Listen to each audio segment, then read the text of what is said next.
Hello everyone, welcome to dynamic study. आज है हमारी 21st क्लास या 21st वीडियो है हमारा नेट क्वेश्चन सीरीज़ का। तो आई रियली होप कि आपने लास्ट 20 वीडियोस इस सीरीज़ के ज़रूर देखे होंगे अलॉन्ग विद जो भी हमारे बाकी वीडियोस हैं उनके। तो चलिए स्टार्ट करते हैं अपना आज का ये वीडियो, जिसमें हम अगेन देखेंगे 5 इंपॉर्टेंट MCQs जो कि येस 2020 एग्ज़ाम बेस्ड होंगे, पेपर में आए हुए क्वेश्चंस होंगे, राइट। तो चलिए स्टार्ट करते हैं अपना आज का ये वीडियो। और ये है हमारा first question. So statement based questions हैं या स्टेटमेंट बेस्ड क्वेश्चन है। दो स्टेटमेंट्स दी हुई हैं। सो क्वेश्चन है given below are two statements. Statement first is example of primary memory is RAM. Random access memory primary memory का example है। And second statement is example of secondary memory is pen drive. जो secondary memory या memory है उसका example है pen drive. तो अब बताइए कौन सा स्टेटमेंट सही है कौन सा नहीं। तो देखिए ऑप्शंस में है, फर्स्ट है दोनों सही है, सेकंड है दोनों इनकरेक्ट है, थर्ड है कि फर्स्ट करेक्ट है सेकंड इनकरेक्ट है, और फोर्थ है कि फर्स्ट गलत है फर्स्ट इनकरेक्ट है और जो सेकंड स्टेटमेंट है वो सही है। तो अगर आपने बेसिक नॉलेज है अगर आपको कंप्यूटर की, तो आपको पता होगा कि प्राइमरी सेकेंडरी मेमोरीज होती हैं। जनरली हमने प्राइमरी सेकेंडरी मेमोरी पढ़ा है। प्राइमरी के एग्जांपल में रैम रोम पढ़ा है, और सेकेंडरी में जो बाकी हार्ड ड्राइव्स हैं, फ्लॉपी है, सीडी है, डीवीडीज़ हैं, पेन ड्राइव्स हैं, ये सारी चीज़ें होती हैं। तो जी हाँ, बिल्कुल स्टेटमेंट फर्स्ट और सेकंड दोनों ही स्टेटमेंट्स बिल्कुल सही हैं। दैट इज़ रैम जो है वो प्राइमरी मेमोरी का एग्जांपल है और जो पेन ड्राइव है वो सेकेंडरी मेमोरी का एग्जांपल है। तो जो हमारा आंसर होगा वो होगा option number first, that is both the statements are correct. और डिफरेंस बेसिकली जैसे रैम रोम है, तो देखिए primary memory basically directly CPU से कनेक्टेड होती है, वोलेटाइल होती ही है, और जैसे पावर ऑफ करिए तो सारे डेटा स्टोरेज ज़रूरी नहीं। बट सेकेंडरी मेमोरी और भी बहुत सारे डिफरेंसेस हैं, आपको खुद ही पता होंगे। और सेकेंडरी मेमोरी तो इसी का जस्ट ऑपोजिट है, डायरेक्टली CPU से प्रोसेस नहीं होती है और जो नॉन वोलेटाइल होती है। साथ में जो भी डेटा है, जैसे आप पेन ड्राइव देखिए, आपने कंप्यूटर में अपने सिस्टम में उसे लगाया तो डेटा है, और ऐसा थोड़ी है कि जब आपने सिस्टम ऑफ किया पेन ड्राइव निकाला तो उसमें नहीं है, उसमें स्टोर भी होता है। तो ऐसे ही बहुत सारे डिफरेंसेस हैं, राइट। तो यहाँ पे जो आंसर है वो है option number first, that is दोनों ही स्टेटमेंट सही हैं। सो ये है अब हमारा सेकेंड क्वेश्चन। सो ये रिलेटेड है अल्फ़ाबेट सीरीज़ या बेसिकली रीजनिंग है अल्फ़ाबेट की। बता रहा है ऑड इसमें से क्या है, find the odd one out among the following. ये 4 ऑप्शंस में से कौन सा ऑड है, ठीक है। और ऑप्शंस हैं, सबसे पहले है DFGJ, देन सेकंड है HKLO, थर्ड है MOPS और फोर्थ है TVWZ मतलब। तो देखिए अब ऑब्वियसली आपको देखना पड़ेगा कि ये जो भी डिजिट्स दिए हुए अल्फ़ाबेट्स दिए हुए सॉरी, तो इनमें डिफरेंस क्या है, इनमें गैप कितना है, ये सारी चीज़ें, राइट। तो चलिए देखते हैं, क्योंकि इसी से हमें आंसर पता चलेगा। सो अगर हम फर्स्ट की बात करें विच इज़ DFGJ, तो देखिए DF के बीच में सिर्फ E आता है। सो हम ऐसे लिख सकते हैं ना, E है बस एक वर्ड, देन F है, देन G तो F के बाद ही आता है, राइट। तो इसके बाद दो डिजिट्स सॉरी अल्फ़ाबेट्स, दो अल्फ़ाबेट्स के बाद J आता है, राइट। कैसे, सो G के बाद it will be H and I, right. ठीक है, क्लियर होगा ना कि DF के बीच में E आता है, देन J के बीच में HI आता है, और FG के बीच में मतलब FG तो एक के बाद एक एडजेसेंट है, राइट। तो ये हो गया। अब HKLO की बात अगर आप करें तो H और K के बीच में दो अल्फ़ाबेट्स आते हैं which is HI and J, right. अब K के बाद L आता है, ये तो सही है, बट उसके बाद फिर से अगर L और O के बीच में देखें तो अगेन दो अल्फ़ाबेट्स हैं विच इज़ M और N, राइट। तो आपने देखा फर्स्ट वाले में एक और दो था, सेकेंड वाले में दो दो हैं।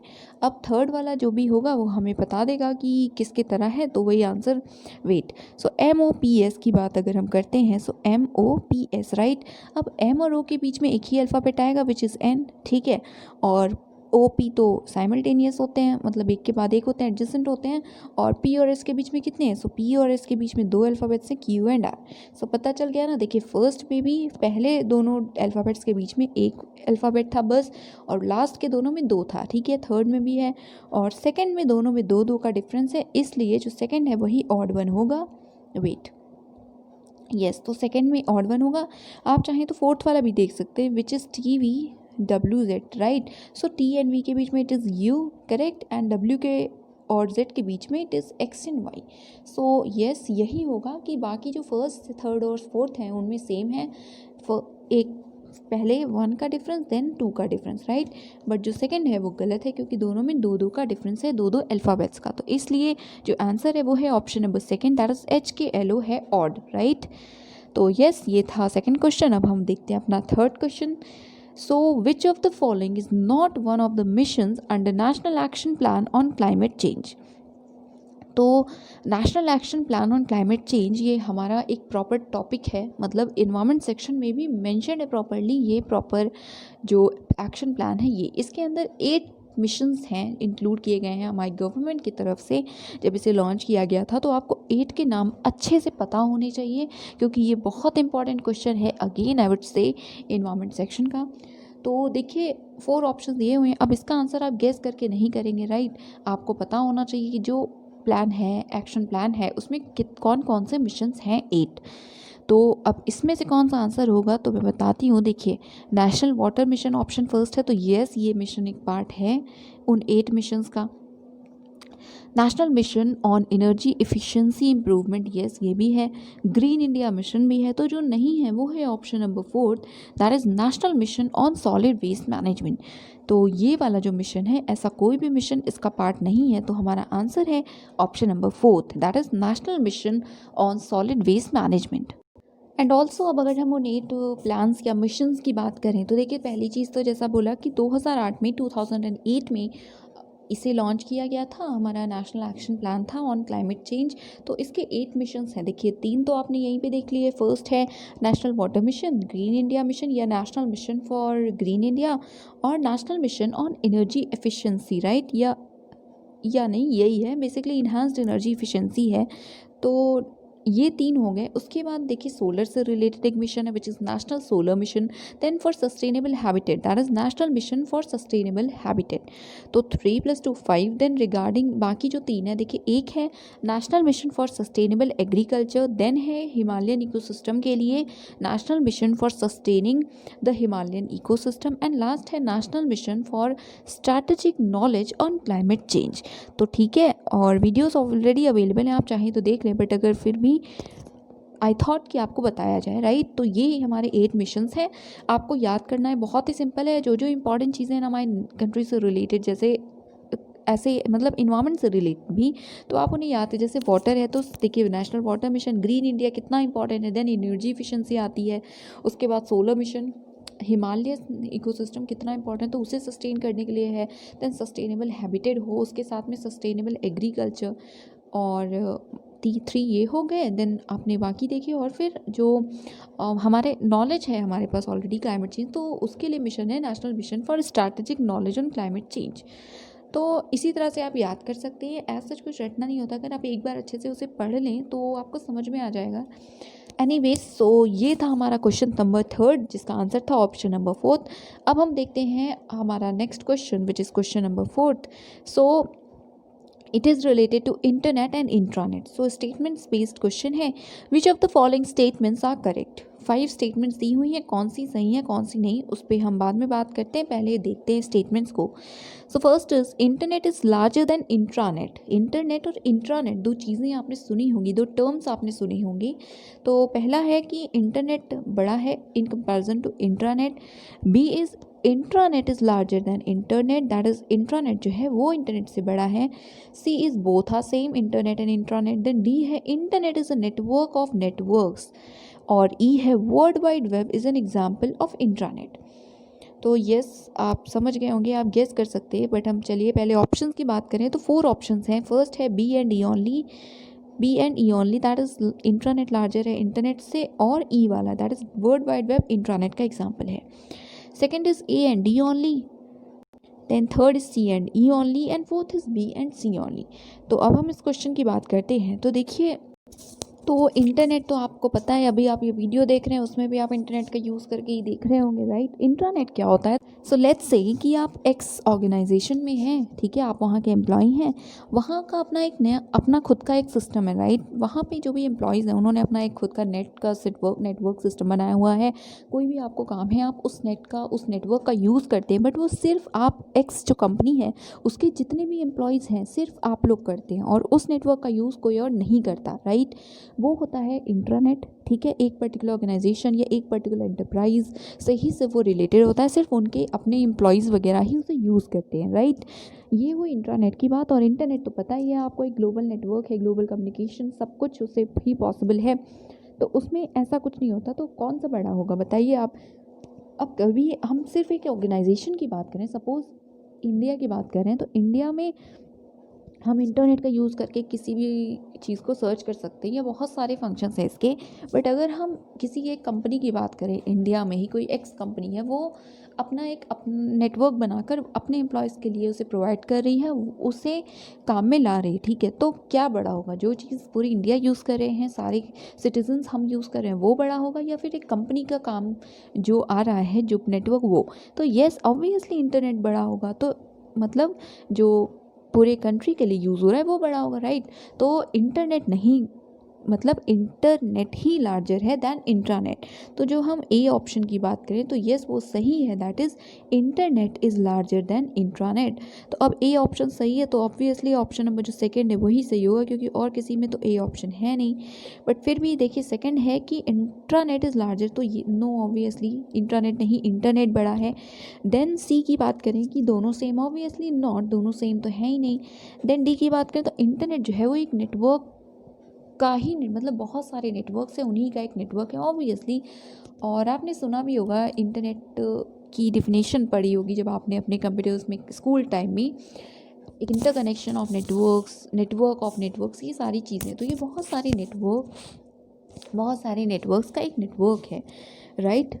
तो डी भी सही है। उसके बाद ई की बात करें तो वर्ल्ड वाइड वेब, आप कितनी भी वेबसाइट्स विजिट करते होंगे, www. कुछ भी, youtube.com, google.com, या कुछ भी आप विजिट करते हैं, तो ये इंटरनेट तो है नहीं। इंट्रानेट होता तो आप सिर्फ एम्प्लॉय हैं कहीं के, तो सिर्फ आप वही यूज़ कर सकते थे, बट नो। तो इसलिए जो www है वो इंट्रानेट का एग्जाम्पल नहीं है, बल्कि वो इंटरनेट का एग्जाम्पल आप कह सकते हैं।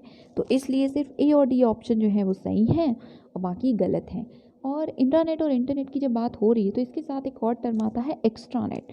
तो देखिए एक्स्ट्रानेट और इंटरनेट सेम नहीं है, उसमें कंफ्यूज मत होइएगा। एक्स्ट्रानेट बेसिकली जैसे इंट्रानेट है तो उसमें सिर्फ एक्स कंपनी है, एक्स कोई ऑर्गेनाइजेशन है, उसके एम्प्लॉयज़ यूज़ करते हैं। बट सपोज़ कोई नेटवर्क है जो एक्स वाई जेड या 2-3 कंपनीज ऑर्गेनाइजेशंस या उनके एम्प्लॉयज़ आपस में कनेक्ट करने के लिए एक तरह से क्रॉस कम्युनिकेशन टाइप का सिस्टम आप इमेजिन कर सकते हैं कि एक से ज़्यादा कंपनीज़ हैं या ऑर्गेनाइजेशन है, वो उनके एम्प्लॉयज़ आपस में कॉन्टैक्ट करने के लिए या किसी भी पर्पज़ से वो यूज़ कर रहे हैं, ठीक है। तो उस नेटवर्क का यूज़ एक से ज़्यादा ऑर्गेनाइजेशन वाले जब करते हैं वो हम एक्स्ट्रा नेट कहते हैं उसको। बट इंटरनेट एक ग्लोबल नेटवर्क है, नेटवर्क ऑफ नेटवर्क्स का नेटवर्क है, एक्सेट्रा।